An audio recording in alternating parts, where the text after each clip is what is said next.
171문 대요리문답 소개합니다. 성찬의 성례를 받고자 하는 사람들은 성찬에 참여하기 전에 어떻게 준비해야 하는가?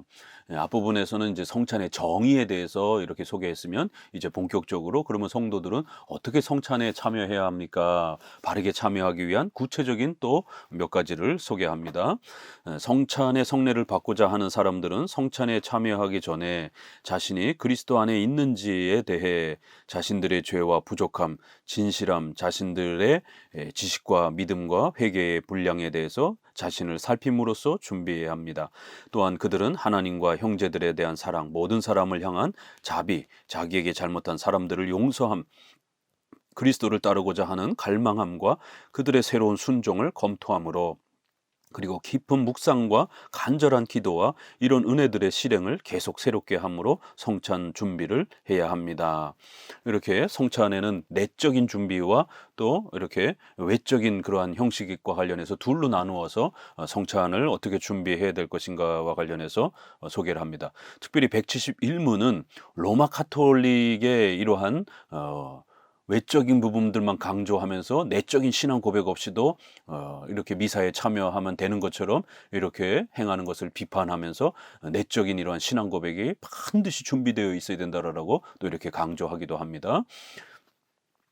자, 그러면 성찬의 이러한 내적 형식과 관련해서는 우리 자신이 그리스도 안에 있는지, 내가 그리스도를 바르게 믿고 있는지에 대한 분명한 이러한 신앙 고백을 확인해야 됩니다. 또 성화 속에서 우리의 생활 속에서 자신들의 죄와 부족함 이렇게 해서 또 하나님 앞에서 살아가면서 또 우리가 잘못한 거 또 이런 부분들을 끊임없이 반성하고 하나님 앞에 회개하는 마음으로 또 그렇게 참여해야 된다라는 겁니다. 왜냐하면 성찬은 권징의 수단으로 사용할 정도로 교회에서 성도들이 잘못을 하게 되면 권면을 하고 또 공적인 훈계를 하고 그래도 말을 듣지 아니하면 수찬정지라고 하는 성찬을 금지시킴으로 인해서 성도들의 죄를 징계하고 책망하면서 성도들이 죄를 회개하도록 그렇게 인도하는 중요한 권징의 수단이요 은혜의 수단인 것입니다. 그래서 성찬이 표가 되면 이제 그 주간에는 적어도 우리 자신이 뭔가를 잘못했는지를 돌아보고 또 심각한 어떤 죄를 범하지 않도록 조심하고 이렇게 우리의 생활을 억제하면서 죄를 억제하는 아주 중요한 수단이 되는 것입니다. 이러한 성찬이 없어지게 되면 성도들은 죄의 브레이크의 역할을 할 수 있는 수단들이 사라지기 때문에 삶 속에서 막 죄를 행하게 되는 이러한 일들이 벌어지는 것입니다. 그래서 성찬은 우리의 죄를 깨닫게 하고 또 죄를 회개케 하는 이러한 아주 중요한 공적인 수단이 된다라는 겁니다. 자신의 죄의 부족함을 돌아보고 또 심각하게 범죄한 것들이 또 떠오르면 하나님 앞에 깊이 회개하면서 이렇게 정기적으로 우리의 죄를 돌아보면서 살피는 그러면서 성도들의 성화가 더욱 거룩함으로 자라가게 되는 겁니다. 진실함과 자신들의 지식과 믿음 그래서 성찬은 반드시 무지함 속에서 참여하게 되면 로마 카톨릭처럼 아무 의미도 없이 쳐다만 보는 이러한 로마 카톨릭의 미사, 로마 카톨릭의 미사를 종교개혁자들이 하이델베르그 교리문답 80문에도 우상 숭배다라고 이렇게 아주 엄중하게 비판했습니다. 아무 의미도 없이 참여하는 이러한 형태가 되면 이건 신성 모독적인 형태가 되고 그리스도의 십자가의 희생을 무시하고 깔보는 이러한 아주 모독적인 행동이 되는 것입니다. 그렇기 때문에 성찬에서 약속한 것이 무엇인지 성찬에 어떻게 참여해야 되는지 이러한 성경의 가르침과 말씀들을 성경의 지식들을 잘 우리가 간직하고 배우고 그걸 믿는 마음으로 그렇게 참여해야 되는 것입니다. 그렇기 때문에 오늘날 성찬을 교회에서 교육하지 않는 또 성찬을 배우려고 교리를 배우려고 하지 않는 이러한 교리 무용론, 성찬 무용론 이러한 그 행위들은 아주 신성모독적인 이러한 아주 심각한 행위가 되고 죄가 되는 것임을 명심하셔야 됩니다.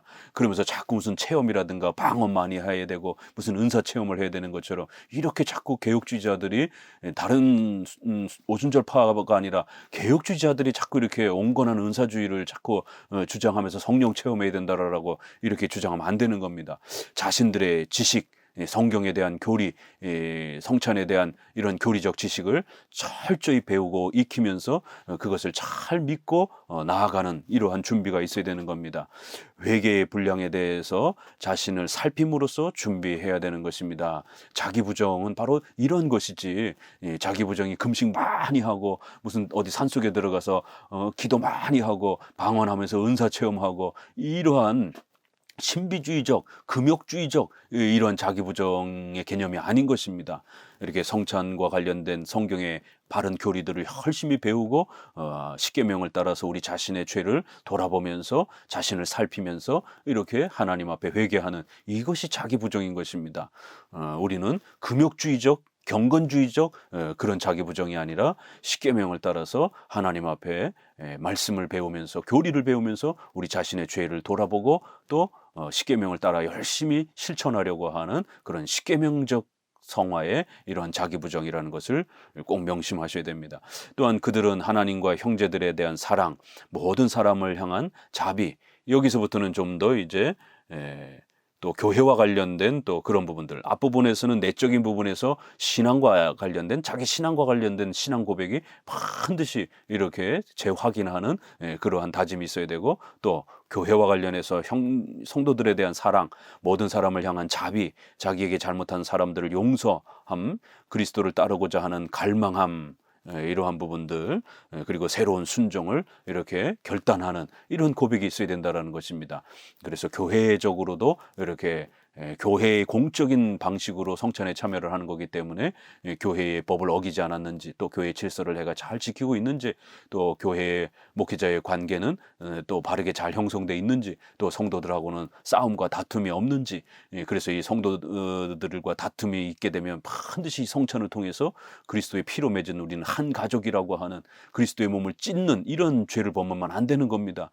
다소 마음에 들지 않고 또 어려운 성도가 있어도 반드시 화해하고 연합할 수 있도록 이 성찬에 참여하면서 그런 다짐과 결단과 또 용서를 행하면서 참여해야 된다라는 겁니다. 그리스도께서 그걸 위해서 우리에게 피 흘려 주시고 목숨을 바치며 이렇게 희생해 주신 것을 기억하셔야 되는 것입니다. 그리스도께서 피 흘려 값주고 사신 그런 성도들과 형제들을 미워하고 또 교회 안에서 다투고 이렇게 되면 그리스도의 몸을 찢는 죄가 되는 것입니다. 그래 성찬에 참여할 때마다 혹시라도 나와 불편한 관계가 있는 성도가 있다라면 다시 되돌아보면서 그리스도의 피 흘림과 희생을 생각하면서 용서하고 또 유형교회를 또 세워가기로 다짐하고 교회를 지켜가기로 결단하고 또 순종을 검토하는 그런 방식으로 이 성찬에 또 마음의 준비를 해야 되는 겁니다.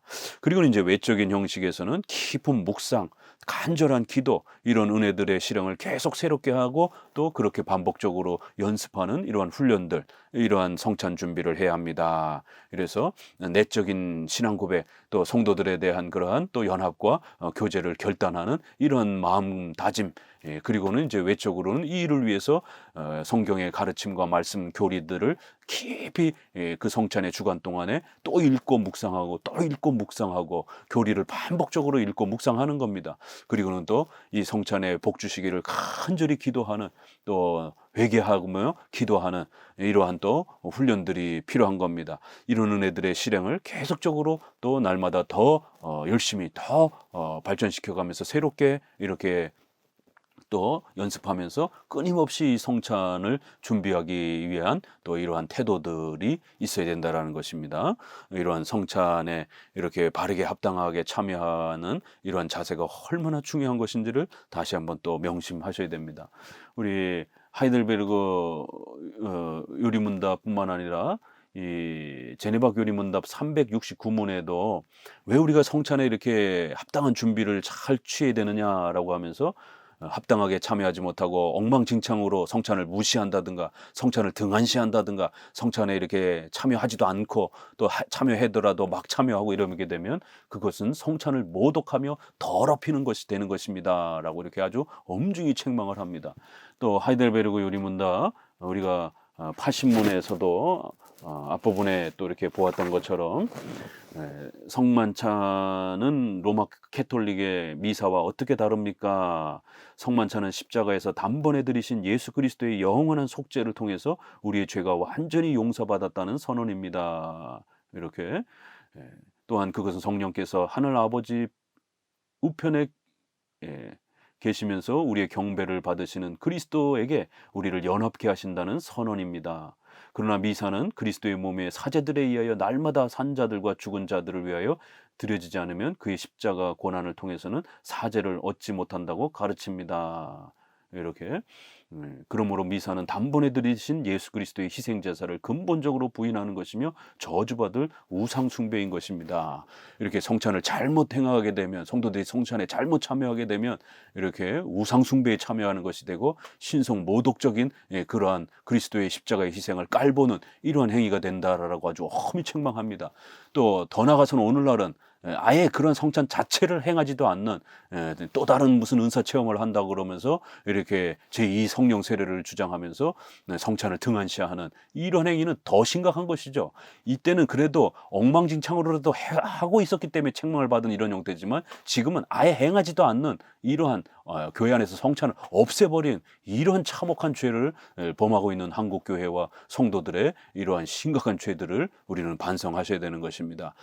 성찬이 합당하게 참여하기 위해서 이렇게 올바른 신앙 고백과 또 유형교회 아래에서 또 교회를 잘 세워가고자 하는 그런 다짐, 이러한 부분들을 또 새롭게 하며 또 성찬이 공포가 되면 그 한 달 전이나 또 보름 동안 열심히 자기 자신을 돌아보면서 또 그동안 성도들과 불편한 부분들에 있었던 부분들에 대해서 또 용서를 다짐하면서 간절히 기도하면서 성찬에 복된 은혜가 주어지도록 그렇게 기도하면서 준비해야 되는 겁니다.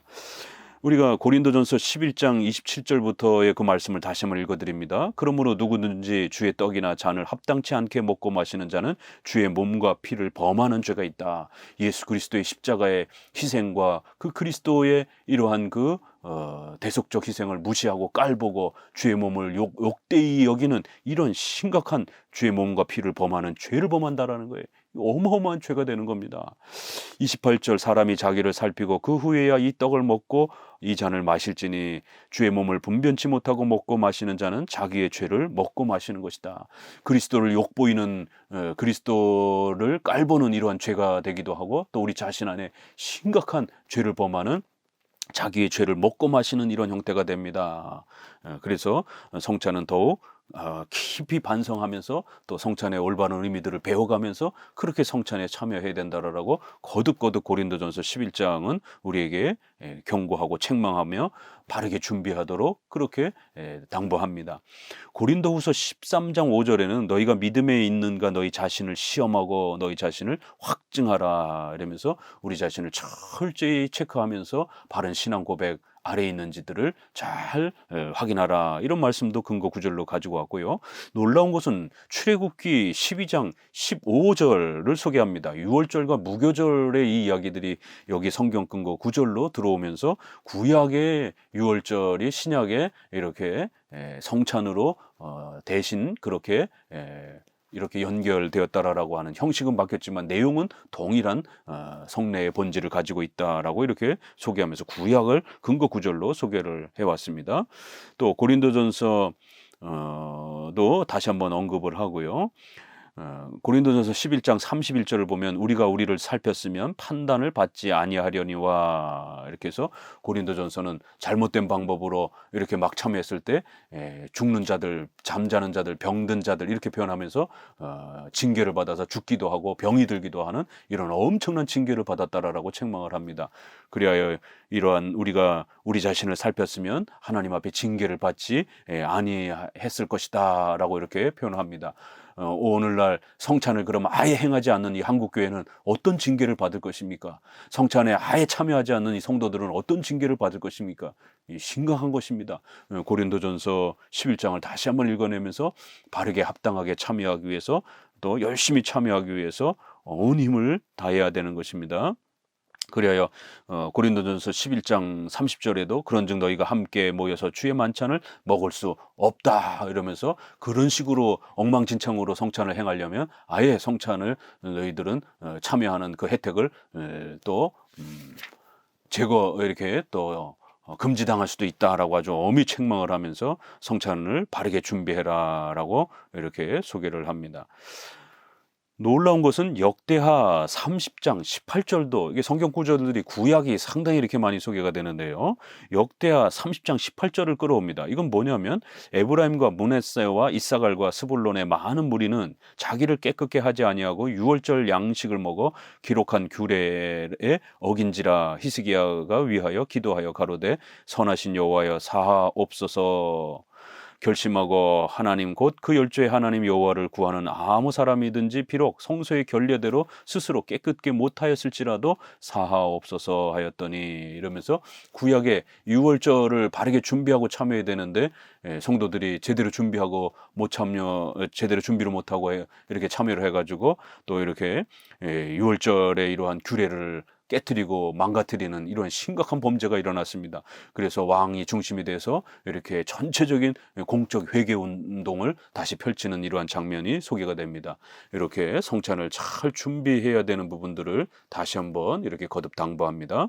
172문, 자신이 그리스도 안에 있는지 혹은 성찬에 합당한 준비가 되어 있는지를 의심하는 자도 성찬에 참여할 수 있는가? 이 172문은 171문은 로마 카톨릭의 이런 외적인 형식만 주장하는, 내적인 신앙 고백 없이도 성찬에 막 참여하도록 하는 이러한 로마 카톨릭의 이러한 미사의 형식을 책망한 것이라면, 172문은 기준을 너무 엄격하게 잡아서 성찬에 이렇게 참여하지 못하게 하는, 성찬의 기준이 너무 엄격한 이런 엄격주의의 이러한 지나친 이러한 그 기준을 강조하는 이런 엄격주의를 비판을 합니다. 그래서 외적인 이러한 부분들뿐만 아니라 내적인 기준을 너무 엄격하게 요구하면서 그 내적인 그러한 준비됨이 외적으로 뭔가 증거를 안 나타내면 성찬에 참여를 안 시키는 이러한 지나친 엄격주의, 이거는 주로 제세례파라든가 또 그 이후에 경건주의라든가 또 우리 개혁주의 계열에서는 또 이런 회중파 계열에 있는 분들이 결국 성찬의 이러한 자격을 엄격하게 이렇게 따지면서 지나친 엄격함을 생활의 이러한 삶을 지나치게 변화를 강조하다 보니까 결국 웬만해서는 참여를 안 시키는 이제 이런 일들이 벌어집니다. 유명한 그 에드워드의 그 성찬 논쟁과 분쟁과 관련해서도 결국 에드워드가 너무 강하게 성찬의 조건들을 요구하면서 결국 본인이 사역했던 교회로부터 쫓겨나는 그런 이런 그 교회 역사의 이 사건도 성찬 분쟁과 관련해서 벌어집니다. 이렇게 청교도 계열들 안에서 성찬의 자격을 너무 높여서 오늘 우리 한국교회도 보게 되면 성찬을 강조하는 것까지는 좋은데 결국 그 성찬의 자격을 생활의 윤리의 이런 부분들을 청교도들은 굉장히 그 회중파 청교도들은 이 부분을 강조하다 보니까 완전 성화 개념으로 접근을 합니다. 감리교처럼. 우리 장로교는 성화론에서 불완전 성화를 강조합니다. 이게 교회론으로 연결이 되게 되면 우리는 불완전한 거예요. 죽을 때까지 계속해서 점진적으로 자라가는 것이지 지금 당장 완전한 어떤 요구를 이렇게 하지 않는 겁니다. 그래서 교회론에서도 성찬으로 들어가게 되면 불완전할지라도 웬만한 부분 안에서는 아주 심각한 어떤 그런 그 범죄의 기준이 되지 않는다라면 웬만해서는 다 성찬에 참여하도록 허락하는 겁니다. 왜냐하면 성찬은 바로 그런 연약한 자들을 위해서 하나님이 허락하신 거기 때문에 웬만해서는 우리 장로교는 성찬에 참여하도록 합니다. 그러나 회중파나 이런 독립파라든가 이런 쪽에서는 아주 엄격하게 성찬의 기준을 너무 높여서 삶을 통해서 당회와 목회자가 요구하는 어떤 완벽한 어떤 기준에 어느 정도 이르지 못하면 웬만해서는 성찬에 참여시키지 않는 것입니다. 이렇게 수도권에서도 이렇게 많은 또 질문들이 오기도 하고 또 성도들이 저희 교회에 또 이렇게 찾아오셔서 상담도 하기도 하고 그러는데, 이런 아주 엄격한 이러한 그 회중파 계열의 이러한 그 청교도 계열의 교회를 다니셨던 분들이 그런 아픔들을 호소하는 거예요. 그 교회를 갔더니만 목사님 외에는 구원받지 못한 것처럼 일단은 불신자로 취급하고 그렇기 때문에 성찬에서도 웬만해선 참여하지 못하게 하고 그런 삶의 수준으로, 그러한 경건의 수준으로는 성찬에 자격이 안 된다고 그러면서 성찬에 참여시키지 않는다라는 것이에요. 목사님과 몇몇 사람들만 성찬을 독점하게 되는, 일반 분들은 거의 성찬에 자격이 없는 것처럼 이렇게 취급한다라는 거예요. 그래서 신앙과 삶의 어떤 완벽한 어떤 그 기준에 이르지 못하면 불신자 취급을 하고 또 성찬에 자격이 없는 것처럼 참여하면서 10년 가까이 성찬에 이렇게 하지 못했던 이런 아픔들을 소개를 합니다. 이게 지금 우리 한국 교회의 현실입니다. 그래서 제가 회중파와 장로교가 개혁주의를 표방하는 것은 큰 틀에서 개혁주의 동료이지만 정통 장로교 개혁주의가 아니라는 겁니다. 회중파의 이런 방식들은 정통 장로교는 이렇게 역사가 다르고 또 사용하는 교과서, 신학 교과서의 이러한 신학적 계보가 또 다르고, 회중파는 존 오웬, 토마스 굿딘, 또 그 다음에 이렇게 에임스, 그리고는 조나단 에드워드, 마틴 로이드 존스, 이러한 선생님들의 텍스트를 기본 텍스트로 롤 모델로 삼지만, 우리 장로교는 칼빈의 기독교 강해를 중심으로 해서 투레틴, 그 다음에 존 낙스라든가 스코틀랜드, 영국의 이러한 또 장로교 청교도들, 웨스민스터 총회의 그러한 멤버들, 그리고 미국의 하치, 워필드, 메이첸, 반틸, 박형룡, 박윤선, 이러한 신학 테스트의 이러한 계보가 있는 것입니다. 그리고 교회론에서 이렇게 장로 정치를 펼쳐가는 방식으로의 이런 방식이 정통 장로교적 개혁주의라고 하는 것입니다. 그래서 이 172문은 지나치게 내적인 기준을 요구하는 엄격주의에 대한 부분들을 웬만해서는 성찬을 참여시키지 않으려고 하는 이런 형태들을 비판하면서 웬만해서는 성찬에 참여시키라라고, 분명히 성찬은 이렇게 죄를 범한 자들을 걸러내야 되지만, 그렇다고 해서 너무 기준을 높여서 웬만해선 성찬에 참여할 수 없는 이런 식으로 너무 극단적으로 높여서는 안 된다라는 거예요. 교회 역사 속에 이런 실수들이 있었기 때문에 웨스민스터도 그걸 방지하기 위해서 벌써 이런 문제를 정리해 놓은 겁니다.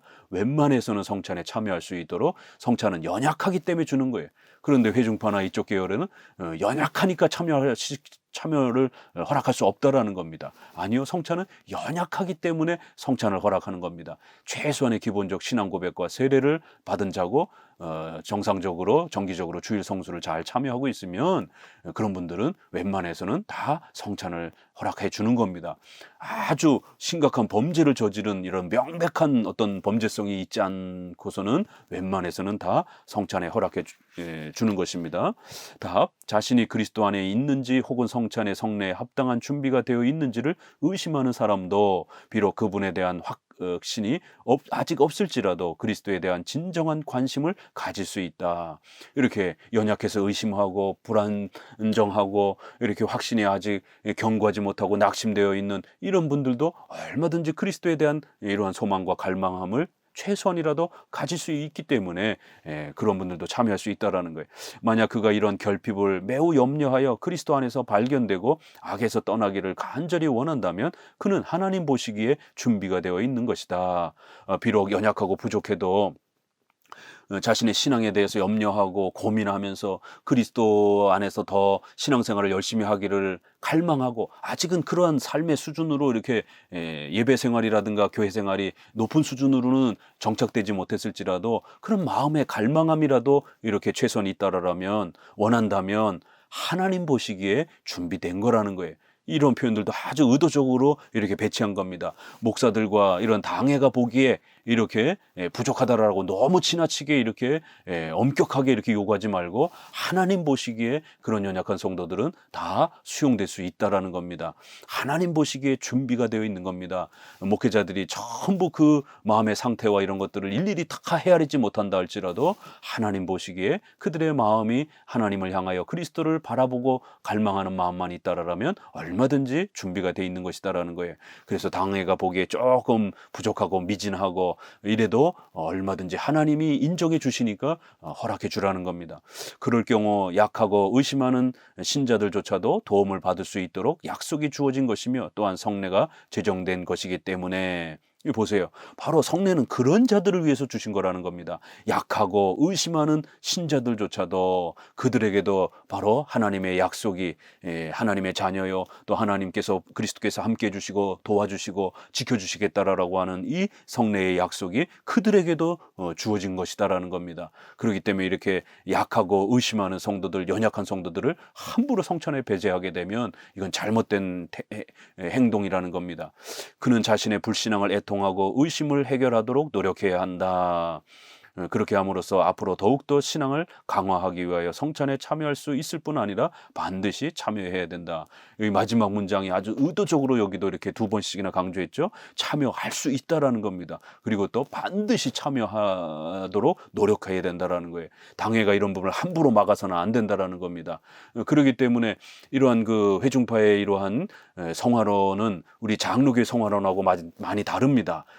지나치게 완벽주의적인, 완전주의적인, 감리교적인, 성결교적인 이러한 그 회심과 성결을 지나치게 강조하는, 회심을 강조하는 거는 회심 중심으로 모든 신앙에 초점을 맞추는 게 감리교고, 성결을, 외적인 삶의 변화를 지나치게 강조하는 성결교, 이것이 결국 회중파 청교도들 안에 들어오면서 이렇게 개혁주의적인 그러한 교리 아래 결국 경건의 뜨거운 이런 회심이라든가 또 성결의 완벽한 변화라든가 이런 완전주의가 이렇게 합쳐진 게 이게 회중파 개혁주의 사람들입니다. 그러나 우리 장로교 개혁주의는 성화론에서 불완전 성화를 주장하기 때문에 십계명을 따라서 성도들이 불완전하게 점진적으로 자라간다 할지라도 그걸 얼마든지 포용하고 용서하고 또 그렇게 품는 것입니다. 그래서 교회론으로 들어왔을 때 이렇게 그러한 교회론 아래 목회자들도 그런 연약함들을 인정하는 거고, 그래서 이 목회자들이 실수하지 않도록 절대로 개교회로 독립적으로 회중 중심으로 있어서는 안 되고 교단 중심으로, 노예 중심으로 연합되어서 반드시 서로가 견제하면서 그 연약함들을 서로가 견제해주고 보강해주는 이러한 도움이 있어야 된다라는 겁니다. 그리고 또 성찬을 통해서 이런 연약함들을 계속해서 성도들에게도 강화시키고 또 이러한 성도들이 이러한 보조도구를 사용할 수 있도록 성찬을 자주 집행하면서 허용해 주라는 것입니다. 이게 장로교회의 이러한 또 성찬론과 성화론의 이러한 방식들인 것입니다. 그래서 우리 장로교는 성화론에 있어서 너무 완벽하게 이렇게 성도들이 삶을 드러내지 못한다 할지라도 그거를 국률이 품어주는 거예요.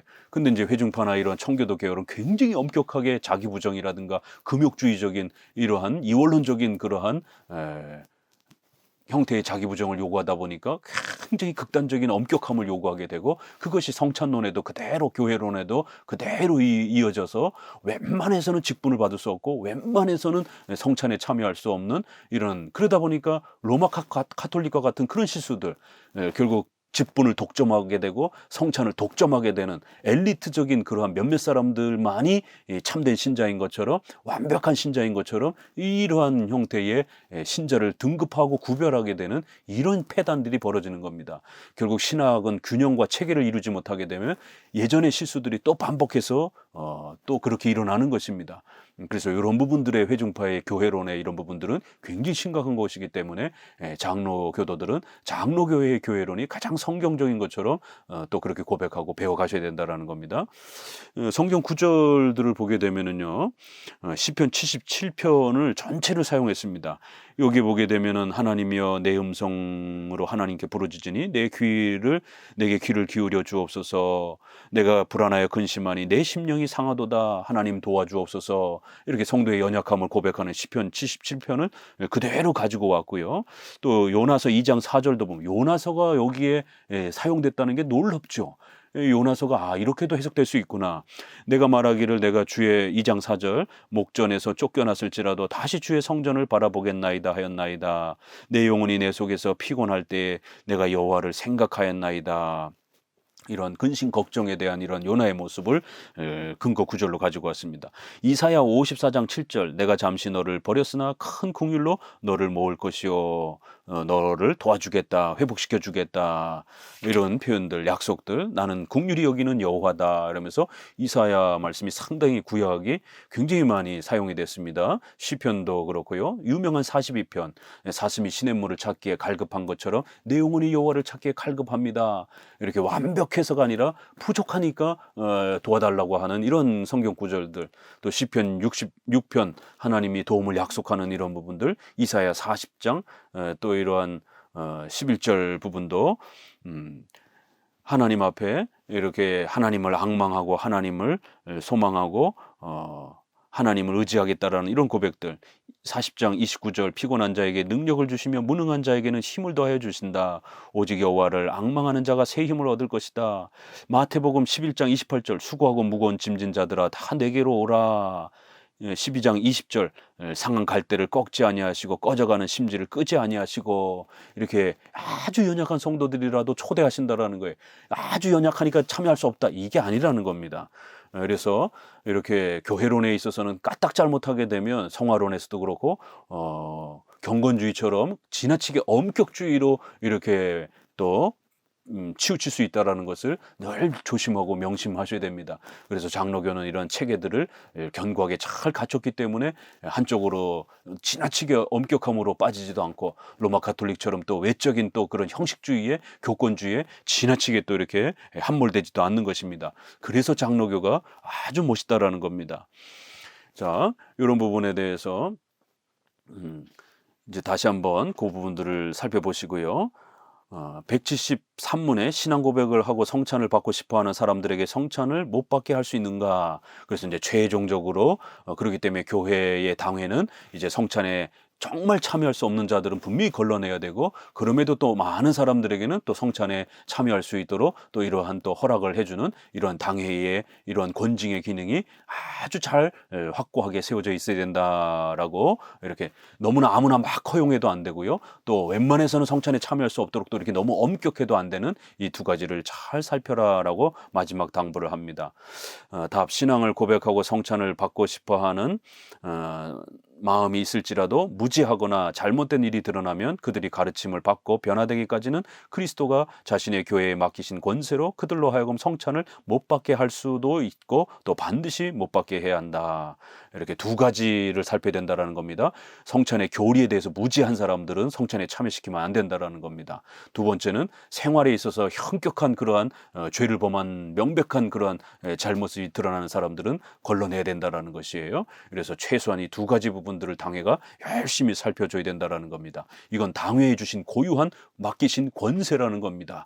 그래서 권징의 이러한 권한을 직원들에게 맡긴 겁니다. 성찬의 이런 부분들을 자격을 성도들이 자기 마음대로 판단하는 게 아닙니다.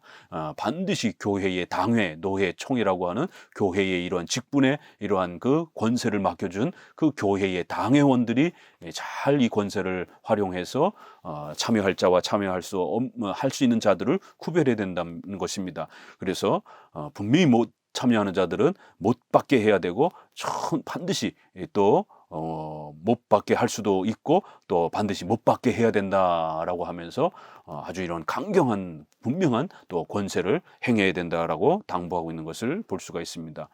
고린도 후서 2장 7절을 이렇게 언급하는데요. 그런즉 너희는 차라리 저를 용서하고 위로할 것이니 저가 너무 많은 근심에 잠길까 두려워하노라. 이렇게 해서 너무 엄격하게 성찬의 자격을 요구하면 성도들이 다 시험에 들어버린다라는 겁니다. 이 엄격주의를 책망하는 고린도 후서 2장 7절. 그래서 이제는 용서하고 수용해라 이런 표현들. 그러나 마태복음 7장 6절은 거룩한 것을 계획해 주지 말며 너희는 진주를 돼지 앞에 던지지 말라. 이렇게 성찬을 아무렇게나 막 행하고 아무에게나 막 주게 되면 성찬이 또 모독을 당한다라고 이렇게 표현을 합니다. 그리고 또 고린도전서 11장을 다시 한번 이렇게 쭉 소개하면서 특별히 11장 32절 우리가 판단을 받는 것은 주님께 징계를 받는 것이니 이는 우리로 세상과 함께 죄정함을 받지 않게 하려 함이라. 이렇게 해서 성찬을 잘못 행하면 엄중한 징계와 책망을 주님께로부터 받는다라고 하는 이런 경고가 있다라는 겁니다. 디모데전서 5장 22절 아무에게나 경솔히 안수하지 말고, 이렇게 당회는 직분론에 있어서도 그렇고 성찬론에 있어서도 그렇고 경솔하게 이렇게 판단하면 안 된다라고 당부합니다. 제네바 교리문답에는 368문에 그런데 성례를 집행하는 목사들은 아무런 구분도 없이 참석자들에게 모두에게 성례를 참여를 허락해야 하는 것입니까? 성찬에 관해서는 목사는 성찬받기에 전혀 불합당한 사람을 성찬에 참석하지 못하도록 해야 합니다. 그래서 분명히 기준에 미단 사람들은 이렇게 막아야 된다라는 거예요. 왜 그렇습니까? 그건 성찬을 모독하고 더럽히는 것이다라는 거예요. 370문 하지만 가룟 유다가 제 아무리 악했다 해도 우리 주님께서는 성찬 때 그를 참여하도록 하시지 않았습니까? 아주 놀라운 그 예시를 들죠. 그의 죄는 아직 감춰져 있었기 때문입니다. 이렇게 공적으로 죄가 드러나고 또 재판을 받기 전까지는 연약해도 얼마든지 성찬에 참여할 수 있다라는 겁니다. 371문 그러면 거짓 위선자들에 대해서는 어떻게 해야 됩니까? 목사들은 이들을 성찬 받기에 합당치 않은 자로 여겨서 성찬 시에 금지시킬 수가 없습니다. 다만 주님께서 이들의 사악함을 외적으로 드러내 주실 때까지 기다려야만 합니다. 비록 악한 자가 있다 할지라도 공적으로 그 죄가 드러나고 재판을 받기 전까지는 목회자가 그걸 다 판단할 수 없기 때문에 수용해 주는 겁니다. 372문 그러면 목사가 성찬을 받기에 합당치 않은 사람들을 친히 알고 있다거나 다른 사람들로부터 고발을 받았으면 어떻게 해야 됩니까? 이 경우도 충분한 증거와 교회의 공적 재판을 통해서 판결이 없을 때에는 이들을 성찬에 금지시켜서는 안 됩니다. 보세요. 얼마나 이렇게 허용적인가. 이런 면에서 보게 되면 회중파의 이런 독립파의 이런 엄격한 성찬의 기준은 성경적이지 않은 것입니다. 분명히 무죄 추정의 원칙을 따라 교회를 통하여 공적 재판을 통하여 죄인으로 선언이 되기 전까지는 목회자가 개인적으로 이렇게 친히 이렇게 고발을 당했다 할지라도 그것이 확정되기 전까지는 성찬에 참여할 수 있다라는 겁니다. 마지막 373문 그렇다면 이 사건을 처리하기 위해서 어떤 규율이나 담당 기관이 있어야 한다는 말입니까? 네, 교회가 잘 관리되려면 이런 질서와 규율이 필요합니다. 그래서 감독자를 선출하고 이들은 교회의 공적 권위를 소유하고 성찬에 참여할 수 없는 부도덕한 자들과 성찬을 받게 되어 하나님의 이름을 욕되게 하고 교우들을 실족하게 할 수 있는 그런 자들을 성찬에 참여하지 못하도록 금지시켜야 됩니다. 그래서 성찬을 잘못 행하게 되면 이렇게 하나님 앞에 책망을 받고 하나님의 이름을 욕되게 하고 성도들을 실족해 하는 이런 죄를 범할 수 있다라는 겁니다. 그래서 당회도 정신 바짝 차리고 성찬을 잘 집례하되 또 너무 엄격하게 이렇게 행하지 말고 또 성도들도 이러한 또 당회의 질서 아래서 성찬을 잘 참여하라는 겁니다. 그러면 하나님 앞에 어마어마한 성찬의 이 복과 은혜들을 누리면서 성도들의 신앙이 자라가고 교회도 더욱 부흥하고 성장해 갈 것이다라는 겁니다. 오늘은 성찬에 합당한 참여의 자격에 대한 준비에 대해서 살펴보았습니다. 감사합니다.